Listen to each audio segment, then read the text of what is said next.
Yes. One, I'm Catholic, and I'm very proud to be Catholic, and I'm Kenyan, and I'm very proud to be Kenyan. The Kenya Conference of Catholic Bishops, for a long time, they had taken a break from their main role. The statement they issued recently reminds one of Cardinal Tunga and Bishop Ndingi Mwananzeki.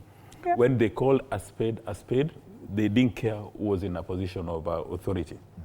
So that makes one very proud that our religious or church leaders have gotten back their mojo. And you know, you must include Bishop Alexander Kipsang Muge. So they made a statement. And then also the reason why I'm proud to be Kenyan, President Ruto admitted for the first time in public that the Catholic bishops have raised fundamental issues that must be addressed. And true to the Kenyan spirit, all other religious leaders have now come in support because they were seated somewhere by the fence, like former President Mwai Kibaki, waiting to see the president's reaction. Upon seeing the president has said that fundamental issues have been raised, all of them have come out like horses and said that they're aligned to the Catholic Church. That makes a lot of sense.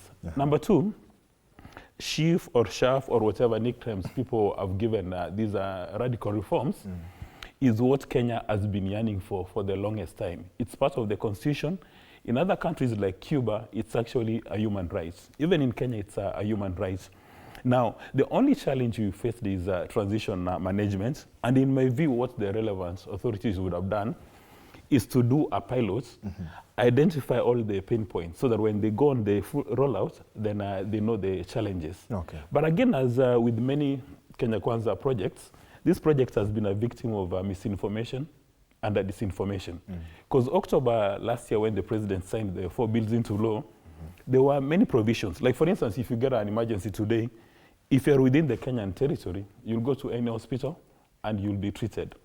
But the architects of misinformation and disinformation have been lying all over town that you are not going to get the treatment. So in my view, again, it goes back to the Kenya Kwanza that they've successfully failed in executing communication strategies, that they are doing very good projects. And it's as if, like for instance, if you're in a cocktail party, you see a beautiful girl and you're winking at her, but it's in the dark. Nobody will know what you are doing. So Kenya Kwanza is doing amazing stuff.